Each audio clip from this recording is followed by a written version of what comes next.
Hello everyone, welcome to Dynamic Study. This is your quiz number 38 for electronic science students and today's topic is state variable analysis. So first of all state variable analysis होता क्या है? So see, अगर हम state variable analysis की बात करें तो ये जो होता है स्टेट वेरिएबल एनालिसिस से हम जो सिस्टम का फ्यूचर बिहेवियर जो होगा उसको फाइंड आउट करते हैं. ओके, तो कोई भी सिस्टम है उसका हमें अगर फ्यूचर बिहेवियर फाइंड आउट करना है तो हम स्टेट वेरिएबल एनालिसिस से उसको फाइंड आउट कर सकते हैं. ओके, तो किसी भी सिस्टम का हमें पता है कि किसी भी सिस्टम का जो फ्यूचर बिहेवियर होगा वो किस पे डिपेंड करेगा. फर्स्ट तो प्रेजेंट इनपुट पे डिपेंड करेगा. ओके, एंड सेकेंड जो होगा वो उसकी पास्ट हिस्ट्री पे, सिस्टम की जो पास्ट हिस्ट्री होगी उस पर डिपेंड करेगा. ओके, तो पास्ट हिस्ट्री से क्या मतलब होगा इसका कि जो हमारे जो पास्ट के इनपुट्स होंगे, पास्ट के आउटपुट्स होंगे, उसका मतलब क्या होगा कि पास्ट हिस्ट्री होगी. ओके, तो जो पास्ट हिस्ट्री जो होगा वही डिस्क्राइब करेगी स्टेट वेरिएबल्स को. ओके, तो स्टेट वेरिएबल एनालिसिस होगा उसमें जो स्टेट वेरिएबल्स होंगे, ठीक है, उसको डिस्क्राइब करेगी हमारी जो पास्ट सिस्टम की पास्ट हिस्ट्री है वो. ओके, तो पास्ट हिस्ट्री क्या होगी मैंने अभी आपको बताया कि जो पास्ट इनपुट्स और पास्ट आउटपुट्स होंगे उसी को हम पास्ट हिस्ट्री बोलेंगे और उसको अदर वर्ड्स में हम हमारी नेटवर्क की जो भाषा है उसमें लैंग्वेज में हम उसको बोलते हैं इनिशियल कंडीशंस. तो हमारी जो इनिशियल कंडीशंस होंगी उसको ही हम पास्ट हिस्ट्री बोलेंगे और इनिशियल कंडीशंस ही डिस्क्राइब करती है हमारी स्टेट वेरिएबल्स को. ओके, सो अगर हम नेटवर्क की लैंग्वेज में बात करें तो नेटवर्क में हमारे पास 3 पैसिव नेटवर्क्स होते हैं जैसे आर एल एंड सी. सो हमें पता है कि एल एंड सी जो होते हैं मतलब जो इंडक्टर एंड जो कैपेसिटर होते हैं वो दोनों एक स्टोरेज एलिमेंट होते हैं. ओके, तो इसके कारण ये जो होता है उसमें हमारे जो इनिशियल कंडीशंस हैं वो स्टोर हो सकती हैं. रजिस्ट्रेटिव नेटवर्क जो होता है वो एक मेमोरी एलिमेंट नहीं है क्योंकि इसमें कोई भी स्टोरेज नहीं होता है. ओके, सो इसमें कोई भी रजिस्ट्रेटिव नेटवर्क में हम स्टेट वेरिएबल नहीं फाइंड आउट कर सकते. जो एल एंड सी जो होगा मतलब जो इंडक्टर एंड कैपेसिटर होगा वो एक स्टोरेज एलिमेंट होते हैं जिसमें कि हम हमारी पास्ट हिस्ट्री जो इनिशियल कंडीशन है उनको स्टोर करके रख सकते हैं और उससे हम इससे हम स्टेट वेरिएबल जो है फाइंड आउट कर सकते हैं. ओके, सो हम अपने फर्स्ट क्वेश्चन से स्टार्ट करते हैं. सो हमारा फर्स्ट क्वेश्चन है transfer function is defined as. Option A is the ratio of the Laplace output to the Laplace input with the zero initial conditions. Option B is the ratio of the output signal to the input signal. Option C is the ratio of the Laplace output to the Laplace input. Option D is none of these. So C, अगर हमें input दे रखा है हमें एक input दे रखा है xt. Okay, and output हमारा आया है yt. ओके, तो हमें इसका अगर हमारा ट्रांसफर फंक्शन फाइंड आउट करना है तो हम इसको कैसे फाइंड आउट करेंगे. हम सपोज करेंगे कि हमारा जो ट्रांसफ़र फंक्शन है उसको हम एच से डिनोट कर रहे हैं. ओके, सो हमारा जो ट्रांसफ़र फंक्शन होगा उसको हम कैसे फाइंड आउट करेंगे. लाप्लास ऑफ जो हमारा आउटपुट सिग्नल है उसका लाप्लास ट्रांसफॉर्म फाइंड आउट करेंगे अपॉन में लाप्लास ट्रांसफॉर्म ऑफ हमारा इनपुट सिग्नल. ओके, सो अगर हम इसको करेंगे तो क्या हो जाएगा, लाप्लास ट्रांसफॉर्म वाई टी क्या हो जाएगी Y S and Laplace transform of X T क्या हो जाएगा X S. Okay, so and जो हमारी जो इनिशियल कंडीशन है उसको हम जीरो सपोज करेंगे, जो जीरो इनिशियल कंडीशन के साथ में हम हमारे ट्रांसफर फंक्शन फाइंड आउट करेंगे. ओके, सो सी अगर हम हमारे ऑप्शंस में आ जाए कि Laplace transform of output upon में लाप्लास ट्रांसफॉर्म इनपुट जो होगा वो ट्रांसफर फंक्शन है, तो नहीं, ये गलत हो जाएगा क्योंकि अगर हम इनिशियल कंडीशंस जीरो अज्यूम नहीं करेंगे तो ये ट्रांसफर फंक्शन को हम नहीं निकाल पाएंगे. ओके, सो हमें Laplace transform of output upon में Laplace transform input with assuming zero initial conditions. Okay, so ये एक प्रॉपर डेफिनेशन होगी ट्रांसफर फंक्शन की कि the ratio of the Laplace output to the Laplace input with the zero initial condition. Okay, so here option A जो होगा वो यहाँ पे करेक्ट आंसर हो जाएगा. Okay, so option A is the right answer here. Okay, so C transfer function is defined as the ratio of the Laplace output to the Laplace input with the zero initial conditions. ठीक है, और जो Laplace transfer function जो होता है वो एक unique model होता है सिस्टम का. ठीक है, हम सपोज करेंगे कि हमारे पास इनपुट एक्स टी है एंड जो आउटपुट है वो वाई टी है. सो हम ट्रांसफर फंक्शन को एच एस से डिनोट करेंगे तो हम इसका क्या हो जाएगा हमारा formula Laplace transform of Y T upon में Laplace transform of X T. Okay, so अगर हम वाई टी का लाप्लास ट्रांसफॉर्म निकालेंगे तो ये वाई एस होगा एंड एक्स टी का अगर हम लाप्लास ट्रांसफॉर्म निकालेंगे तो ये एक्स एस होगा with assuming zero initial condition. Okay, so ये एक मैंडेटरी जो है वो है कि हम जीरो इनिशियल कंडीशन को जीरो अज्यूम करेंगे for the transfer function. Okay, so next question is state model analysis is done using. So option A is physical variable, option B is phase variable, option C is canonical state variables and option D is all of the above. So अगर हम state model को analysis करेंगे तो वो कौन से variable से हम उसको स्टेट मॉडल को के एनालिसिस को करेंगे. ओके, सो हमारा जो स्टेट मॉडल का एनालिसिस हम कर रहे हैं स्टेट वेरिएबल्स का, तो वो इन तीनों वेरिएबल से हम कर सकते हैं. कैनोनिकल से भी हम कर सकते हैं, फेज से भी कर सकते हैं एंड फिजिकल वेरिएबल से भी हम उसको एनालिसिस कर सकते हैं. ओके, सो हमारा आंसर हो जाएगा option D, that is all of the above.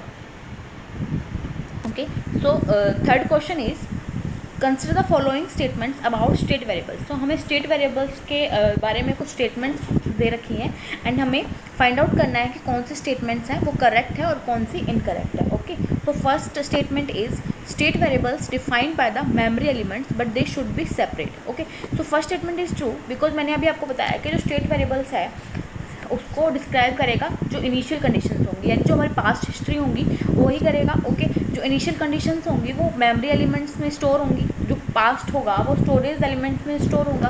Okay, so memory elements define कर रहा है. ओके, बट ये सेपरेट होना चाहिए. सी, अगर हम एल एंड सी कर रहे हैं अगेन, फिर हम इसको एल एंड सी हमारा कुछ इस तरीके से आ जाए तो ये सेपरेट नहीं है. ओके, तो इसको हम सेपरेट नहीं कर सकते, इसको सोल्व नहीं कर सकते. तो ये स्टेट वेरिएबल्स को डिफाइन नहीं करेगा.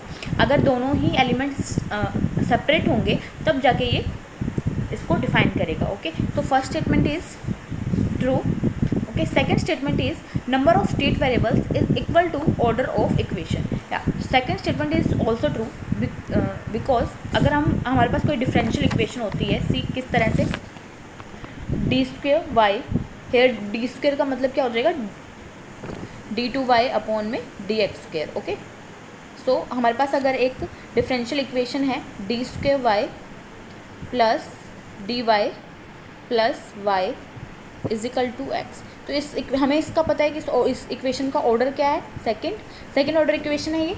तो हमारा जो स्टेट वेरिएबल्स होंगे वो इसमें 2 हो जाएंगे. ओके, तो स्टेट वेरिएबल्स जो होंगे वो ऑर्डर ऑफ द इक्वेशन के इक्वल होते हैं. Okay, so hair first statement is true, second is true. Okay, so third statement is past history of the system described by state variables. ये मैंने अभी आपको बताया, तो third statement is also true. Fourth statement is past history is nothing but the initial states or initial condition. ये भी मैंने आपको बताया, तो fourth statement is true. Fifth statement is difference of memory elements gives total number of state variables. Yeah, fifth statement is also true. So our all statements are true. Okay, so option D जो होगा वो यहाँ पे correct हो जाएगा. Okay. Next question is equation of state transition matrix is option A is e to the power at is equal to inverse Laplace of si minus a की inverse. Okay, so option B is e to the power minus at is equal to Laplace of inverse of si minus a matrix. Option C is e to the power at is equal to Laplace of si minus a की power inverse. Okay, option D is e to the power at is equal to Laplace inverse Laplace of si plus a की power inverse. Okay, तो C, अगर हम state transition matrix की बात करें तो उसको हम डिनोट करते हैं e to the power at. Okay, so state transition matrix जो होता है वो जीरो इनपुट रिस्पॉन्स और जीरो स्टेट रिस्पॉन्स दोनों से हम इसको फाइंड आउट करते हैं. ओके, सो इसको हम डिनोट करेंगे e to the power at से. ओके, सो इसकी इक्वेशन हो जाएगी inverse Laplace of matrix of si minus a की पावर इन्वर्स. ओके, सो ये हमारी स्टेट ट्रांजिशन मैट्रिक्स हो जाएगी जो कि हमारे ऑप्शन ए से मैच कर रही है. ओके, तो सी इसका जो डेरिवेशन है हमारा स्टेट ट्रांजिशन मैट्रिक्स का वो हमारे नोट्स में आपको अवेलेबल है, आप परचेज कर सकते हैं हमारे नोट्स डिजिटल स्टोर में जाके. ओके, सो हमारी जो स्टेट ट्रांजिशन मैट्रिक्स है वो क्या हो जाएगी e to the power at inverse Laplace of si minus a की power inverse. Okay, so option A जो होगा वो यहाँ पे करेक्ट आंसर हो जाएगा. Okay, so this is the state transition matrix equation and these are the properties of state transition matrix. Okay, so fifth question is the state space representation of a linear time invariant system is. तो हमें एक state space representation हमारे जो state model analysis की 2 equations दे रखी हैं and हमें find out करना है कि जो इसका ट्रांसफर फंक्शन क्या होगा। ओके, सो सी हमें इक्वेशन दे रखी है x bar T, that is derivative equation है हमारी जो फर्स्ट इक्वेशन है, that is a x T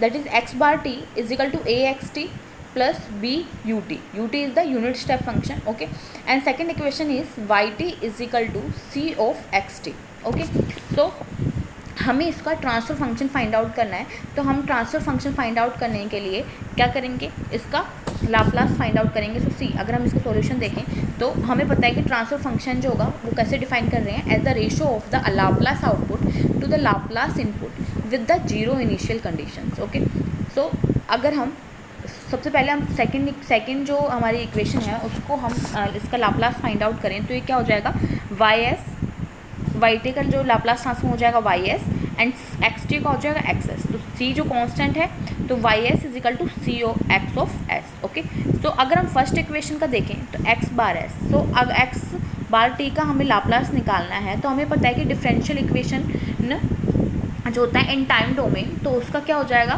frequency domain में हमारा लाप्लास क्या हो जाएगा, S X S minus X zero. Okay, तो मैंने ये आपको लाप्लास ट्रांसफॉर्म की क्विज में कवर करवाया है। ओके, सो ये हो जाएगा X bar T is equal to X S minus X zero. तो इनिशियल कंडीशन को हम जीरो एज्यूम करते हैं, तो यहाँ पे इनिशियल कंडीशन जो होगी वो जीरो हो जाएगी, तो हमारे पास क्या आ जाएगा, S X S. Okay, so is equal to A X S plus B U S. Okay,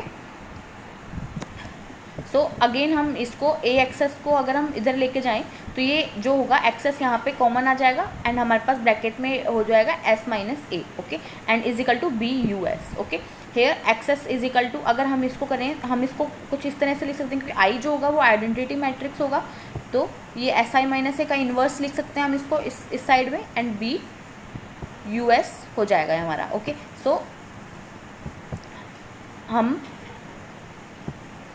हमारे पास Y S upon U S क्या हो जाएगा, अगर हम वाई एस ये हमारा ये है।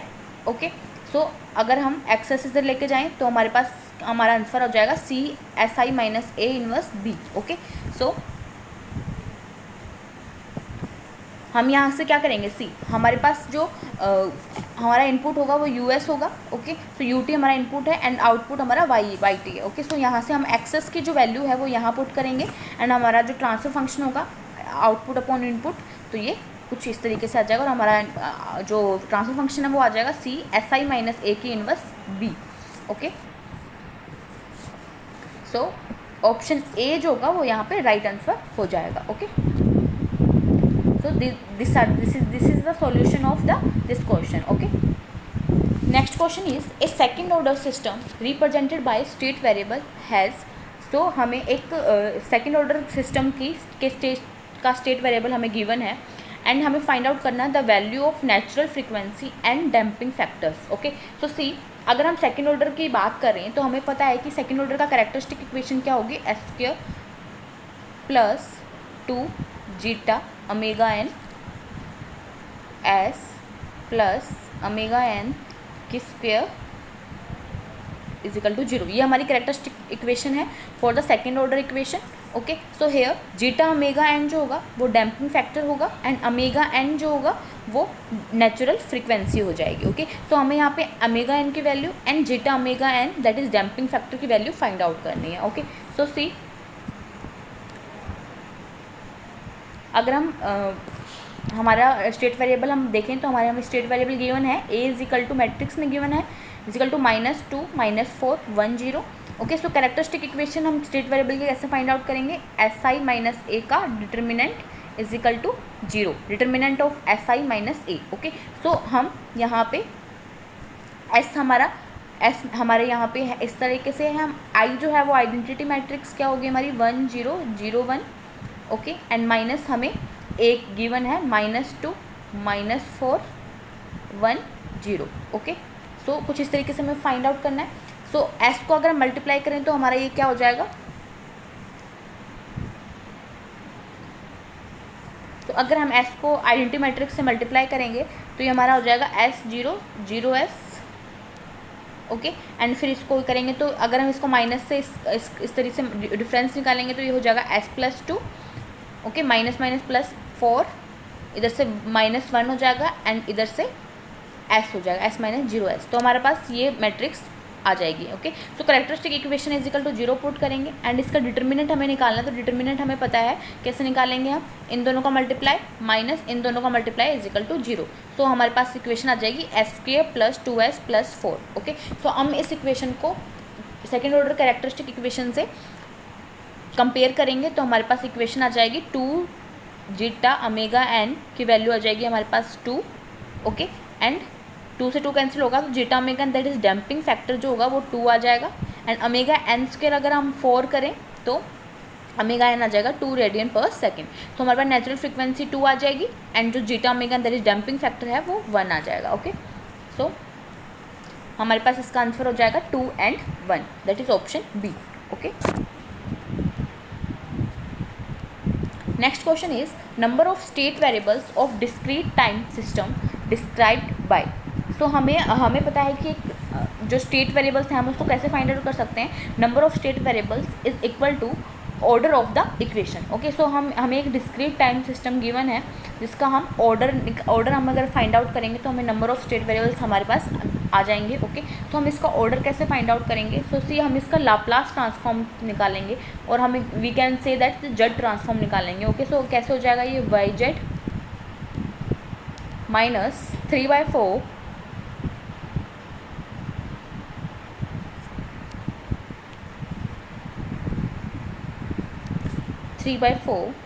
वाई n माइनस 1 का कैसे हो जाएगा Z inverse Y Z. Okay, plus 1/8 Z minus 2 Y Z is equal to X of Z. Okay, so अगर हम Y Z upon X Z निकालें, इसका ट्रांसफर फंक्शन अगर हम इसको फाइंड आउट करें तो ये कॉमन आ जाएगा वाई जेड, तो ये हमारे पास बच जाएगा 1 माइनस 3/4। सी हमारे पास इक्वेशन क्या है हमारी, Y Z minus 3/4 Z inverse Y Z.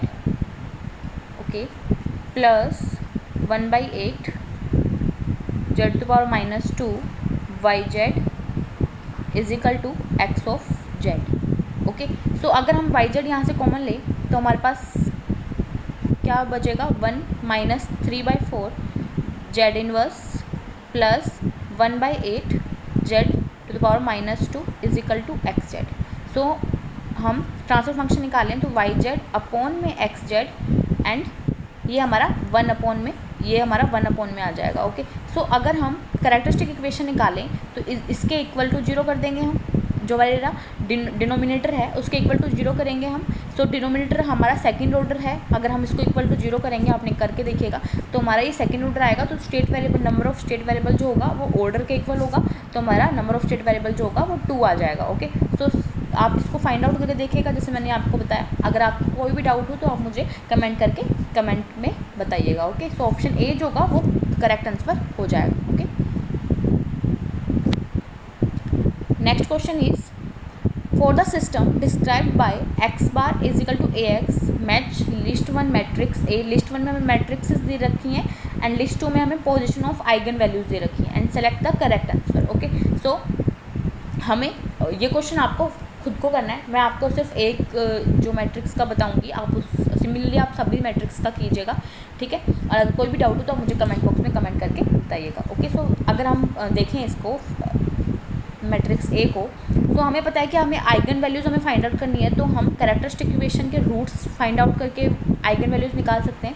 तो हमारे पास मैट्रिक्स ए गिवन है -1 2 0 -2। ओके, सो SI माइनस ए निकालेंगे तो हमारे पास ये मैट्रिक्स आ जाएगी एंड इसका डिटर्मिनेंट हम अगर फाइंड आउट करेंगे तो क्या हो जाएगा, S+1 S+2 एंड ये जो होगा वो 0 हो जाएगा। ओके, सो अगर हम यहाँ से इसके रूट्स निकालें तो ये आ जाएगा S = -1 एंड -2। अगर हम इसको हमारे प्लेन में एस प्लेन में इसको डिनोट करेंगे तो -1 एंड -2 लेफ्ट हैंड में आएंगे, तो हमारे जो बोथ आइगन वैल्यूज़ हैं वो left hand side of the plane. Okay, so इस तरीके से हम अगर सारे क्वेश्चंस सारी मैट्रिक्स का आइगन वैल्यूज़ फाइंड आउट करेंगे तो यहाँ पे क्या आंसर आएगा आप मुझे कमेंट बॉक्स में कमेंट करके बताइएगा। अगर कोई भी डाउट है तो आप मुझसे पूछ सकते हैं। Okay,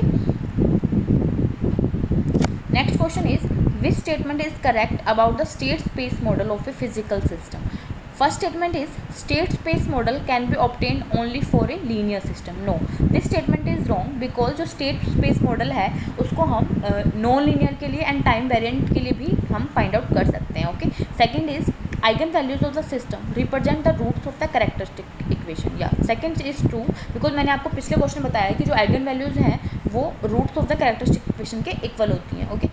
Third is x bar is equal to ax plus bu represents linear state space model of a physical system. Yeah, this is the physical variable of the state space model. Okay. Fourth is xt represents the state factor of the system. Yeah, fourth statement is also true. So in चार statement में हमारी first statement है वो wrong है, बाकी सारी true है. तो second, third and fourth statement is true. Okay.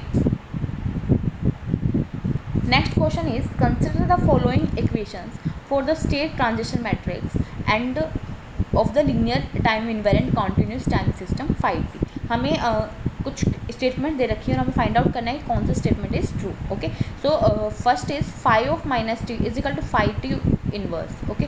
So first statement is true. This all are the properties of the state transition matrix. Okay. Second is 5t to the power k is equal to 5t k for any positive integer k. No, this is wrong. And third is 5t minus t naught is equal to 5t 5 of minus t naught for any constant t naught. This is true. So first and third is true, second is wrong. So option C जो होगा वो correct हो जाएगा. Okay. So सी इसके लिए आपको state transition matrix की properties याद होनी चाहिए. ओके. सो वो जो सारी प्रॉपर्टीज़ हैं वो आपको हमारे नोट्स मिल जाएंगी. तो इसमें जो है वो मैं आपको बताती हूँ. जो first is 5 of minus T is equal to inverse of 5t. तो ये हमारी सही हो जाएंगी. जो थर्ड जो हमारा करेक्ट है वो है 5t1 प्लस t2. जो यहाँ पे हमने t2 को हमने माइनस टी नोड लेट किया है यहाँ पे. तो 5t1 5t2 और 5t2 और 5t1. ओके. सो ये हमारा थर्ड स्टेटमेंट करेगा जहाँ पे हमने t2 को माइनस यहाँ पे हमने t2 को माइनस टी नोड लिया है. Okay. C t2 equal of minus T node हमने क्वेश्चन में थर्ड स्टेटमेंट लिया है. ओके. So that's it. आपको जो हमारे यूनिट 1 और यूनिट 2 के जो नोट्स हैं वो डिजिटल स्टोर में अवेलेबल हैं. आप वहाँ से जाके परचेज़ कर सकते हैं. ओके. एंड जो लिंक है वो डिस्क्रिप्शन बॉक्स में गिवन है. Okay. Thank you. Keep on watching, keep on learning.